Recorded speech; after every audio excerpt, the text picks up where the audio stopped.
నమస్తే, welcome to college TV. శాసన మండలిలో కూడా చూసుకున్నట్లయితే కవిత కన్నీటి పర్యంతమై కూడా చాలా సంచలన నిజాలు కూడా బయటపెట్టడం చూస్తున్నాను. ఇన్ని నిజాలు బయటపెట్టినా, ఇన్ని దోపిడీలు జరిగినాయి, ఇంత అవినీతి జరిగిందని చెప్పినా కానీ కాంగ్రెస్ ప్రభుత్వం కూడా ఇంతవరకు ఎలాంటి చర్యనైతే తీసుకోకపోవడంపై చాలా ఆశాస్పదంగా ఉంది. అలాగే ఆస్తి గొడవలు కావచ్చు, ఆస్తి తగాదాల వల్ల కూడా నేను బయటకు వచ్చినా అని చెప్పి కూడా కాంగ్రెస్ నాయకులందరూ కూడా దీనిపై చిత్రీకరిస్తున్నారని చెప్పడం కూడా చూస్తున్నాం. దాని గురించి మనం మాట్లాడే ప్రయత్నం అయితే చేద్దాం. టీపీసీసీ అధికార ప్రతినిధి లోకేష్ యాదవ్ ఉన్నారు, మనం మాట్లాడదాం. నమస్తే అన్న, ఎట్లా చూసుకోవచ్చు కాంగ్రెస్ పార్టీ కావాలని చెప్పి కవితపై కూడా బురద జల్లుతుంది, ఆస్తి తగాదాల వల్ల బయటకు వచ్చినామని చెప్పి చెప్తున్నారని చెప్పి కూడా కాంగ్రెస్ నాయకులు అంటున్నారని చెప్పి కూడా ఒక వాక్యం అయితే చేశారని, మరి ఎట్లా చూసుకోవచ్చు? వాస్తవమే కదా. మరి వాళ్ళు ఇప్పుడు కవిత గారు ఆరోపణలు చేస్తున్నారు. ఆరోపణలు చేసినప్పుడు ఆరోపణలకి సమాధానం చెప్పాలని బాధ్యత టీఆర్ఎస్ పార్టీ. ఆమె క్లియర్గా చెప్తున్నారు, హరీష్ రావు పలానా దాంట్లో పలానా అవినీతి చేసిండు, పలానా ఇన్ని వందల కోట్లు, ఇన్ని వేల కోట్లు అవినీతి చేసి అంటున్నావు, చెప్పు సమాధానం. కేటీఆర్ చేసిన చెప్తున్నావు, చెప్పు సమాధానం చెప్పు. డైరెక్ట్గా వాళ్ళ నాన్నే చెప్తుంది డైరెక్ట్గా, నాన్న నువ్వు తప్పు చేస్తున్నావు, నువ్వు నిజంగా నువ్వు అసెంబ్లీ రాకపోతే నువ్వు తప్పు చేసినట్టే. ఆ నీటికి సంబంధించినటువంటి జలవనరులకు సంబంధించినటువంటి తగాదా గురించి నువ్వు మాట్లాడకపోతే, నువ్వు చేసిన నీటి కేటాయింపుల్లో నువ్వు చేసినటువంటి దాని గురించి మాట్లాడకపోతే నువ్వు తప్పు చేసినట్టు చెప్పింది. టీఆర్ఎస్ పార్టీ వాళ్ళు కవిత గారు ఆరోపించినటువంటి ఇటువంటి దానికి సమాధానం చెప్పాలి అంటే అవన్నీ కూడా వాస్తవాలు. దాంట్లో కాంగ్రెస్ పార్టీ సంబంధం ఉంటుంది. అన్ని వాస్తవాలు చెప్తున్నా కానీ ఎందుకు కాంగ్రెస్ పార్టీ ఇంతవరకు కూడా చర్య తీసుకోలేకపోతుంది? అంటే అవినీతి జరిగింది, కాళేశ్వరంపై అవినీతి జరిగిందని చెప్పి 1,00,000 కోట్లకు అవినీతి జరిగిందని చెప్పడం కూడా చూస్తున్నాం. దానిపై కేసులు కూడా నడుస్తున్నాయి. అయినా ఇంతవరకు శిక్ష పడకపోవడానికి గల కారణం ఏంటంటే కాంగ్రెస్ పార్టీ బీఆర్ఎస్ పార్టీ కుమ్మక్కైందని చెప్పి కూడా కొంతమంది బయట నాయకులందరూ కూడా మాట్లాడుకున్నారు, బీజేపీ నాయకులందరూ కూడా. దాని గురించి ఏం చెప్తారు? ఇప్పుడు కుమ్మక్క లాంటి కార్యక్రమం ఉంటుంది. ఇప్పుడు కవిత చెప్పిందనో, ఇంకొక నువ్వు చెప్పినావు, ఇంకో ఆయన చెప్పినానో చెప్పని అరెస్ట్ చేయడానికి ఉంటుంది కదా. దీనికి ఒక సిస్టమ్ ఉంటుంది. ప్రధానికి ఏదో చెప్పారు, వాళ్ళు చెప్పారు, ఎన్ని చెప్పారని చేయడానికి ఉంటుంది కదా. అందుకని ఈ ప్రజాస్వామిక వ్యవస్థలో ఎవరు ఆయన ఆరోపణ చేసి ఇంకో ఆరోపణ చేసిన నువ్వు అరెస్ట్ చేయడానికి అవకాశం లేదు. దానికి సంబంధించినటువంటి నిజాలను నిర్ధారణ చేసుకోవాల్సిన బాధ్యత ఉంది. ఇది ప్రభుత్వం. ఇది ఏదో ఫేక్గా మాట్లాడి అరెస్ట్ చేయడానికి అవకాశం ఉండదు కదా. దీని మీద ఖచ్చితంగా ఎంక్వైరీ చేయడం జరుగుతుంది. దీనిలో దీని వెనక ఎంతమంది బాధ్యులు ఉన్నా, కేసీఆర్ ఉన్నా, కవిత ఉన్నా, లేకపోతే కవిత ఉన్నా కానీ కవిత అరెస్ట్ చేస్తాం, అట్లేం లేదు. కవిత కానీ, కేసీఆర్ కానీ, హరీష్ రావు కానీ ఎవరున్నా కానీ వాళ్ళు అరెస్ట్ చేసేటువంటి బాధ్యత కాంగ్రెస్ పార్టీ ప్రజాప్రభుత్వం తీసుకుంటుంది. ఈ ప్రభుత్వం ఏర్పడింది పేదల కోసం. ప్రతి సంక్షేమ కార్యక్రమం ప్రతి రూపాయి పేదవాడికి అందాలని లక్ష్యంతో ఏర్పడింది ఈ ప్రభుత్వం. కాబట్టి ఎవరు కూడా అన్యాయం జరిగే పరిస్థితి ఉండదు. ఖచ్చితంగా 8 లక్షల కోట్ల రూపాయలు అప్పు చేసి తెలంగాణ ప్రాంతం మొత్తం కూడా చీకటి రాజ్యంగా తయారు చేసినటువంటి కుటుంబం ఆ కుటుంబం. అవినీతి పెచ్చిమీరిపోయి ఇష్టారాజ్యంగా భూములు దోసుకున్నారు, డబ్బులు దోసుకున్నారు, ప్రాజెక్టుల పేరుతో చూసుకున్నారు, ఇష్టం వచ్చినట్టు చేసుకొని చివరికి ఎగ్జామ్ పేపర్లు కూడా అమ్ముకొని గ్రూప్ 1, గ్రూప్ 2 లాంటి పేపర్లు కూడా చివరికి రోడ్ల మీద టీ డబ్బాల కాడ బిస్కెట్ ప్యాకెట్లు కానీ పల్లీలు కట్టని కూడా అమ్ముకునేటువంటి గ్రూప్ 1, గ్రూప్ 2 పేపర్ ఎగ్జామ్ పేపర్లు వచ్చినట్టే ఈ దుర్మార్గం ఇచ్చిన అవినీతి భారతదేశంలో ఎక్కడ జరగలేదు. అందుకని వీటన్నిటి మీద ఖచ్చితంగా సమగ్రమైనటువంటి విచారణ చేపడతాం. విచారణ దీని బాధ్యులు వాళ్ళందరూ అరెస్ట్ చేసే కార్యక్రమం ఖచ్చితంగా జరిగింది. అయితే ఇంతకు ముందు కూడా బీఆర్ఎస్ పార్టీ వచ్చినప్పటి నుంచి కూడా ఉద్యమకారులందరికీ కూడా అన్యాయం జరుగుతుంది. ఇంతకుముందు తప్పు చేసిన బీఆర్ఎస్ పార్టీ అదే తప్పు కూడా కాంగ్రెస్ పార్టీ చేస్తాం, ఉద్యమకారులను పట్టించుకోకపోవడంలో కాంగ్రెస్ పార్టీ కూడా అదే తప్పు చేస్తుందని చెప్పడం కూడా చూస్తున్నాం. అట్లేముండదు. ఖచ్చితంగా ఇంకా ఇప్పుడు మేము ప్రభుత్వానికి వచ్చి 2 సంవత్సరాల కాలంలో 1 by 1 కొంతమంది టికెట్లు ఇవ్వడం జరిగింది, కొంతమందికి ఎమ్మెల్సీలు, కొంతమంది కార్పొరేట్ చైర్మన్లు వరుసగా ఇస్తున్నాం. కాబట్టి ఖచ్చితంగా ఈ ప్రజాప్రభుత్వంలో పార్టీ పనిచేసేటువంటి ప్రతి ఒక్కరికి కానీ, ఉద్యమకారులకు కానీ, యూనివర్సిటీలో ఉన్న మాలాంటి యువకులకు కానీ అందరూ కూడా పార్టీలు మేమంతా పనిచేస్తున్నాం కదా. దాదాపు 2.5 దశాబ్దాలకి ఈ పార్టీకి పనిచేస్తున్నాం. ఈ పార్టీలో పనిచేస్తున్న ప్రతి ఒక్కరు కూడా, ప్రతి నాయకుడికి, ప్రతి కార్యకర్త కూడా ఖచ్చితంగా సముచిత స్థానం ఉంటుంది. వారి స్థాయిలను బట్టి, వారి యొక్క హోదాను బట్టి ఖచ్చితంగా ఈ ప్రజాప్రభుత్వం ప్రతి ఒక్కరు న్యాయం జరిగింది. అట్లేమన్నా ఉద్యమకారులను ఖచ్చితంగా పెద్దపేట వేయటమే. అసలు తెలంగాణ ఇచ్చిందే కాంగ్రెస్ పార్టీ కదా. సోనియా గాంధీ గారు దయవల్లే తెలంగాణ వచ్చిన ఇప్పుడు సాక్షాత్తు కేసీఆర్ చెప్పింది కదా.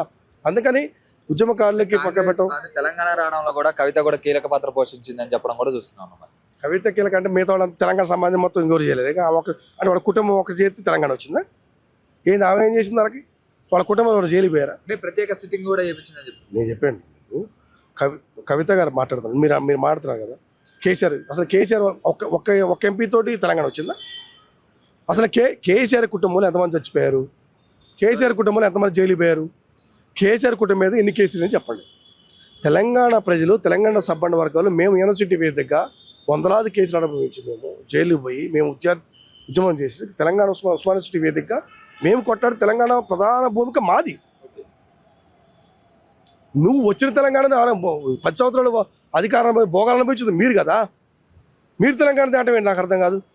తెలంగాణ ఇచ్చింది కాంగ్రెస్ పార్టీ, సోనియా గాంధీ గారు. తెలంగాణ గొప్ప ఇవ్వాలని చెప్పని మేము ప్రతిఘటించి శాంతియుతమైన మార్గంలో ధర్నాలు చేసింది, అరెస్ట్ అయిపోయింది, కార్యక్రమాలు చేసింది మేము. మాతో పాటు తెలంగాణ సమాజం, సబ్బండ వర్గాలు. దాంట్లో మీ పాత్ర ఎక్కడుంది? మీ పాత్ర ఎక్కడుంది అంటో? మీరు తెలంగాణ టీఆర్ఎస్ పార్టీని పెట్టుకొని మీరు తీసుకొచ్చుకున్న దాని జెండా బాతి మేము ఈ జనం అంతా మా వాళ్ళే, ఇదంతా మేము, ఇది మా. అప్పటికే కాంగ్రెస్ పార్టీ 10 సంవత్సరాలు అధికారంలో ఉండటం, ఈ రాష్ట్రం విడిపోవటం, పార్టీ మీద కొంత 10 సంవత్సరాల అధికారంలో పార్టీ మీద ఖచ్చితంగా కొంత వ్యతిరేకత ఉంటుంది. అదేవిధంగా ఆంధ్ర అటు ఎడగొట్టని చెప్పి వాళ్ళు కొంత అసహనం వ్యక్తం చేయడం, ఇవన్నీ కూడా ఇంపాక్ట్ వల్ల ఈ ప్రభుత్వం పోయింది తప్ప దీంట్లో టీఆర్ఎస్ పార్టీ కానీ కేసీఆర్ కుటుంబం పాత్ర ఏమీ లేదు. అలాగే ఇప్పుడు ఉన్న శాసన మండలిలో కూడా ఇప్పుడు ఒక వ్యక్తిలా వెళ్తున్నాను, తర్వాత ఒక శక్తిలా తిరిగి వస్తా, చట్టసభల్లో కూడా మాట్లాడుతూ ప్రశ్నిస్తా అని చెప్పడం కూడా చూస్తున్నాం. దానిపై మీ స్పందన ఏంటి? ఆమె శక్తి ఇంతకుముందు శక్తి కదా, అంతకుముందు శక్తి కామా. ఒకసారి ఎంపీ గెలిచింది, రెండోసారి ఊడిపోయినావు. 2024లో నువ్వు ఎంపీ పోటీ, లోక్సభ పోటీ చేసినావు కదా, ఓడిపోయినావుగా. మరి ఇప్పుడు అప్పుడు లేని శక్తి ఇప్పుడు నీళ్ళేమొచ్చింది? అప్పుడు మీ నాన్న 10 సంవత్సరాలు ముఖ్యమంత్రిగా ఉన్న వ్యక్తి కూతురు నువ్వు, నీకు పెద్ద పార్టీ క్యాడర్ ఉంది, వ్యవస్థ ఉంది, నీకు పెద్ద ఎంత ఉండి కూడా నువ్వు ఓడిపోయినావు. నువ్వు పార్టీ ఎంత పెద్ద పార్టీ మొత్తం సెక్టర్ మొత్తం నీ పనిచేస్తూ నువ్వు గెలలేని దానివి. నువ్వు ఒక్కదానిపై నువ్వు ఏ శక్తి అవుతుంది? నీ వల్ల ఏమైంది అసలు చెప్పు? నీ వల్ల ఏమైంది? తెలంగాణ ప్రజలు ఆదరిస్తారా? నువ్వు అప్పుడే ఆదరించలే, నిన్ను అప్పుడే ఆదరించలేని ఓడించారు కదా. ఇంకా నీ ఆదరణ అయిపోయింది, నీ కుటుంబం అవినీతి కుటుంబం తెలంగాణ సమాజం చెప్తుంది. ఈరోజు నువ్వే చెప్తున్నావు కదా, మా నాన్న ఇది చేసిండు, మా అన్న ఇది చేసిండు, హరీష్ రావు మా బావ ఇది చేసిండు, అవినీతి పరులు వాళ్ళు అట చేశారు నువ్వే చెప్తున్నావు. ఇక నువ్వే చెప్పిందని మీ కుటుంబాన్ని తెలంగాణ సమాజం అట్లా ఆదరించింది. ఇంకా ఇవన్నీ శక్తుల్లో గిక్తులు సార్. ఇప్పుడు ఈ ప్రజాస్వామ్య వ్యవస్థలో ప్రతి ఒక్కరు పార్టీలు పెట్టుకోవచ్చు, దానికి తప్పులేదు దాంట్లో. సార్ ఆ పార్టీ పెట్టుకుని జాగృతి ఉంది, పెట్టుకుని తిరుగుతుంది దానికి. కానీ ఆయనతో మాత్రం ఆమెకి ఏదో ముఖ్యమంత్రి అయితేనో లేదా ఆమె అంతా ఆదరించి ఆమె ఓట్లు వేస్తారనో ఇదంతా భ్రమ. ఈ పగటి కళ్ళ కనుక మానేసి ప్రజాక్షేత్రంలో ముందు టీఆర్ఎస్ పార్టీ వాళ్ళు కవిత చేసిన ఆరోపణలు చెప్పాలి. ఆ ఆరోపణల సమాధానం చెప్తే పద్ధతి ఉంటుంది. కానీ ఆ ఆరోపణలు చెప్పకుండా వాళ్ళు స్ట్రీట్ మీద బయటకు వచ్చి కేసీఆర్ వాళ్ళకు హరీష్ రావు బయటకు వచ్చి వాళ్ళు బయటకు వీడు బయటకు వచ్చి ఇదంతా మొత్తం కూడా కాంగ్రెస్లో ఆడుతున్నారు. కాంగ్రెస్కే సంబంధం అండి. మేము ఏడమంటే వెడుతావా? మేము ఏడమంటే వేడిచితే, మేమేమంటే వాళ్ళ కొడుకులు మేము ఒట్టేసితే, మేమేమంటే వాళ్ళ దేవుడు మేము ఒట్టేస్తాం కదా. బుద్ధులాగా మాట్లాడాము మీరు. కవిత ఆడటానికి, కవిత ఒట్టేయడానికి, ఆ పిల్లగాళ్ళ మేము ఒట్టేయడానికి కవితకి మాకు సంబంధం ఏంటండి వాళ్ళకి? ఇలాంటివి మొత్తం అనుకోండి. కవిత చేసిన ఆరోపణలు మీరు నిజంగా మీకు దమ్ము ధైర్యం అంటే నిజంగా మీరు అవినీతి పనులు కాకపోతే మీరు అవి సమాధానం చెప్పండి. ఇంతవరకు ఒక్కరొచ్చి బయట మాట్లాడలేదు. డైరెక్ట్ పేరు చెప్పు. హరీష్ రావు నువ్వు 2,000 కోట్లు అవినీతి చేసి చెప్తుంటే అరే సిగ్గులేదు. ఇంతవరకు నువ్వు ఒక్క మాట బయటకు వచ్చి చెప్పలేను. ప్రభుత్వం కూడా చర్య తీసుకోవాలి కదా ఖచ్చితంగా. అంటే ఇప్పుడు ఏదో ఇందానే చెప్పిన కదా, ఏదో కవిత ఆరోపణ చేస్తున్నాను ఇంకొక ఆరోపణ చేసిన కాదు. మేము ఖచ్చితంగా ప్రతి అంశం మీద ఈ 10 సంవత్సరాలు జరిగినటువంటి ప్రతి నిర్ణయాల మీద కొన్ని క్యాబినెట్ నిర్ణయాలు కూడా లేకుండా కొన్ని ఆర్డర్స్ ఇచ్చేసారు. కొన్ని 100 కోట్ల రూపాయలు సంబంధించినటువంటి కొన్ని విషయాలు. అందుకని వాటన్నింటి మీద సమగ్ర విచారణ చేస్తున్నాం. విచారణ చేసి బాధ్యులైనటువంటి ఏ వ్యక్తి కేసీఆర్ కానీ ఇంకా దానికి ఎవరైనా అరెస్ట్ చేసి ప్రజాక్షేత్రం నిలబెట్టాల్సిన బాధ్యత ప్రజాప్రభుత్వం కాంగ్రెస్ పార్టీనే ఉంది. అందుకోసం ఈ ప్రజాప్రభుత్వంలో ప్రజలందరూ న్యాయం చేసే కార్యక్రమం చేస్తుంది. కాబట్టి ఎటువంటి సందేహం లేదు, 10 సంవత్సరాలు కాంగ్రెస్ పార్టీ తెలంగాణ అధికారంలో ఉండబోతుంది. ఏదైతే అవినీతి పరులు మొత్తం కూడా జైలు పంపించే కార్యక్రమం జరుగుతుంది.